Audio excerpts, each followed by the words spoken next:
যে দ্বিমত পোষণ করে, কিংবা আমরাও যদি আরো কিছু পার্টি যদি সেটার বিরুদ্ধে আমরা যদি মনে করি যে এটা সঠিক সিদ্ধান্ত, তারা কি লেগে আছে যে না রাষ্ট্রপতিকে সরাতে হবে, আমরা বিপ্লবের চেতনায় ফাঁসিবাদের আইকনিক রাষ্ট্রপতিকে মানি না, ছাত্র কিন্তু লেগে থাকেনি। তাহলে বোঝা যাচ্ছে তারাও একটা আলোচনায় থাকার জন্য বা সেন্সেশন তৈরির জন্য কিছু প্রোগ্রাম দিচ্ছে, কিছু কথা বলছে, যেগুলো আসলে রাজনৈতিক দলগুলোর সাথে তাদের আরো দূরত্ব বাড়াচ্ছে এবং সরকারের সাথেও রাজনৈতিক দলগুলোকে কিছু কিছু ক্ষেত্রে মুখোমুখি দাঁড় করিয়ে দিচ্ছে।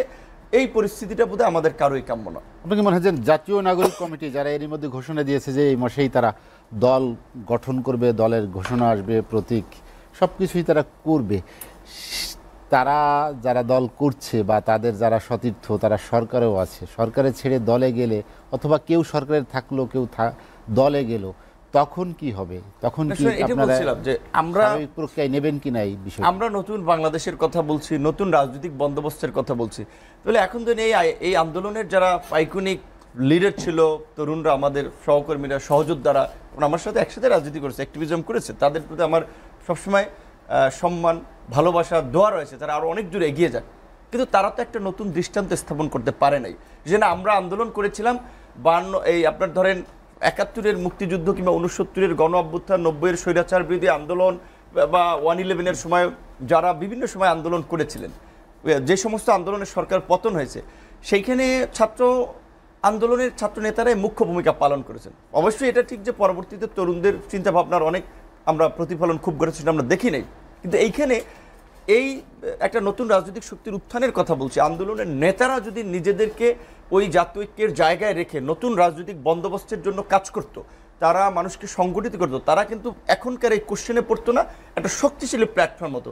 এখন কিন্তু আপনি লক্ষ্য করেন আপনার টক শোতে কিংবা বিভিন্ন জায়গায় শুরুর 2 মাসে কিংবা শুরুর দিকে যেভাবে মানুষের একটা সিম্প্যাথি সমর্থন ছিল, এখন কিন্তু ডিভিশন হচ্ছে। এমনকি যারা এই ছাত্রদের কোনো আইডিওলজি না জেনে, চিন্তা না জেনেও যারা অনেকে সমর্থন করেছিল, বিকজ তারা একটা বিগ চেঞ্জ করেছে, এখন তাদের কর্মকাণ্ডে কিন্তু তারাও হতবাক হচ্ছে। সেই জায়গা থেকে আমার মনে হয় যে ছাত্ররা ধরেন তারা অন্যভাবেও করতে পারতো, যে প্রক্রিয়ার দিকে যাচ্ছে এটা তাদেরকে একটু প্রশ্নবিদ্ধ করেছে। আবার এখন তারা উপদেষ্টা যেটা রাজনৈতিক দলগুলো দাবি করছে যে তারা যদি দল করে করতে পারে পদত্যাগ করা।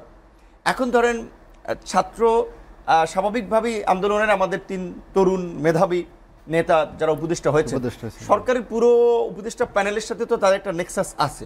তাহলে এখন একজন যদি চলে আসে দলের দায়িত্বে আর 2জন যদি থাকে, রাজনৈতিক দলগুলো তো বোকা না। আমি তো নিজেকে যদি চালাক ভাবি দুনিয়ার মানুষ সব বোকা, সেটা তো না, অন্যান্যরা তো সমর্থন করবে না। এটা নিয়ে আরও তখন ওই মির্জা ফখরুল সাহেব যেটা আগে একটু ইঙ্গিত দিয়েছেন এবং রিজওয়ানা আপা বলেছিলেন উপদেষ্টা, যে আমরা মির্জা ফখরুল সাহেবের কথাকে সতর্ক বার্তা হিসেবে নিচ্ছি, যদি তারা সতর্ক বার্তা হিসেবে নিয়ে সতর্ক হন সেটা আমাদের সকলের জন্য মঙ্গল হবে। কারণ এই গভর্নমেন্ট যেভাবে বাংলাদেশের ইতিহাসে একটা সর্বদলীয় সমর্থন পেয়েছে, সেটা তারা যদি রিফর্ম করতে না পারে, তাহলে কিন্তু রাজনৈতিক সরকার আসলে প্রকৃত অর্থে, যদি আমরা বিএনপির সাথে মিলে মানে বিএনপির 31 দফার সাথে আমরা আলোচনা করি, 31 দফা দিয়েছি, কিন্তু পলিটিক্যাল পার্টির সরকার আসলে কতটুকু সেটা ইমপ্লিমেন্ট হবে সেটা নিয়ে আমার ডাউট আছে। বিকজ আওয়ামী লীগও 2008 সালে দিন বদলের সনদে 14 দলকে নিয়ে ক্ষমতা এসে কতটুকু বাস্তবায়ন করেছে বা 14 দলের নেতাদের কি ভূমিকা ছিল সেটাও কিন্তু জাতির সামনে নজির রয়েছে। কাজে এখন আমরা যদি বিএনপির জাতীয় সরকারে আমরা থাকবো বা পার্ট হবো কিনা সেটা আমরা এখন পর্যন্ত ডিসিশন নেই, কিন্তু ধরেন এটা বিএনপির পক্ষ থেকে একটা ঘোষণা, যদি আমরা সেটা হই, সেখানে আমাদের ভূমিকাটাও 14 দলের নাটবল্টুওয়ালা নেতাদের মতো কতটুকু ইফেক্টিভ হবে সেটা আমরা জানি না। সেই জন্য আমরা বলছিলাম যে এই সরকারকে বিএনপি সমর্থন করে জামাত সমর্থন, দিন দিন সেটাতে ফারাক তৈরি হচ্ছে।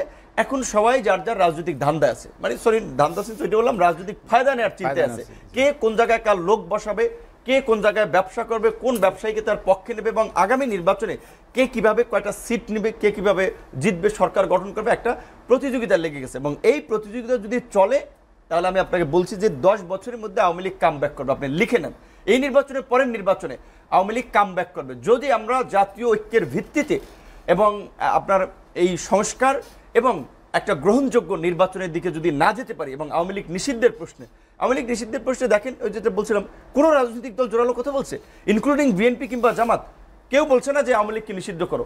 সরকার ব্যবস্থা নিয়েছে, এমনকি ছাত্ররা, আমার কথা বাদ দেন, আমরা আন্দোলনের ধরেন সাইড মানে ওই যে নায়কের সাথে যে সাইড পার্ট করে, যেটা ওই সাইড নায়ক ছিলাম আমরা, মূল নায়ক ছিলাম না। তো এই যে নায়কেরা কি এই গণজাগরণ মঞ্চের ওই সময় যে ধরেন তারা একটা প্রেসক্রিপশনে যেটা করেছিল, ছাত্ররা তো এর পরপরই শক্ত ভূমিকা নিত সারা দেশে কর্মসূচিতে আওয়ামী লীগ নিষিদ্ধের দাবিতে, সারা দেশের মানুষকে ওইটার পক্ষে জনমত গঠন করে আওয়ামী লীগ রাস্তায় নামার সাহস পেত না। শেখ হাসিনার বাসন তো দূরের কথা। তো এই যে একটা দুর্বলতা, এটা কিন্তু আওয়ামী লীগের পুনর্বাসনের সুযোগ করে দিচ্ছে। এই কারণে আমি আমার শুরুতে বলেছিলাম এই অবস্থায় হয়তো আমার কথা অনেকের এই মুহূর্তে অনেকে মর্মার্থ খুঁজে পাওয়া ডিফিকাল্ট হচ্ছে। আবার ধরেন ছাত্রদের বিরুদ্ধে গেলে ছাত্ররা আমাকে বকা দিবে, আবার বিএনপির সাথে আমরা এলাই, বিএনপি বলবে যে ভিপি নূর আমাদের সমালোচনা করে। খুব একটা সংকটের জায়গায় তারপরেও কিছু কথা বলতে হচ্ছে এবং এটা মানে বলা প্রয়োজন আছে মনে করি, সেজন্যই বললাম।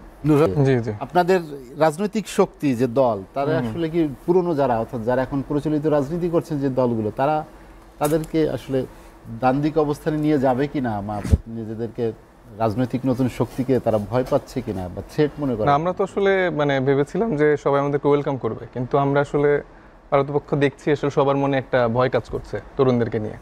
আসলে ভয় কাজ করাটাও স্বাভাবিক। বিগত 17 বছরে আপনি কিন্তু দেখবেন যে আমাদের যে দলগুলো ছিল তারা অনেক আন্দোলন সংগ্রাম করেছে, তাদের আন্দোলন সংগ্রামের দীর্ঘ ইতিহাস আছে, কিন্তু তারা কোনোভাবে কিন্তু সফল হতে পারেনি। এই সেন্সে যে শেখ হাসিনার সেই পতনের জায়গাটা তৈরি কিন্তু তারা করতে পারেনি, কারণ জনমানুষ সেখানে সম্পৃক্ততা ফিল করেনি। জনমানুষ তখনই সম্পৃক্ত ফিল করবে যখন জানে যে এই সরকারটা সরিয়ে আমরা নির্বাচনে যে আর একটা অমুককে দিব, সে হয়তো বা ভালো, কিন্তু তারা জানে যে তারাও সেম স্টাইলে সেম ফ্যাসিজমই চর্চা করবে। এবং মানুষ বলতো আপনাদের মানে আমাদের এখন জেনজি জেনারেশন আমাদের, এবং এইখানে একটা ভ্যাকিউম তৈরি হয়েছিল যে একটা নতুন কিছুর আসতে হবে, এবং সেই জায়গাটাও কিন্তু আসলে অনেকে হতাশ করেছে। আমাদের নুরু ভাই সহ এরকম যারাই সম্ভাবনাময় ছিল তারা কিন্তু বারবার হতাশ করেছে। এবং নুরু ভাই উনি তরুণদের সাইডেও একটু থাকছে, আবার আমাদের বিএনপির সাইডেও একটু থাকছে, মানে দুই কিন্তু আপনার সাথে নেই। দিন দিন আপনার দল ভাঙছে, দল থেকে লোক চলে যাচ্ছে, সে এখন জায়গায় দিন দিন সেটাতে ফারাক তৈরি হচ্ছে। এখন সবাই যার যার রাজনৈতিক ধান্দা আছে, মানে সরি ধান্দা আছে সেটা বললাম, রাজনৈতিক ফায়দা নেওয়ার চিন্তা আছে।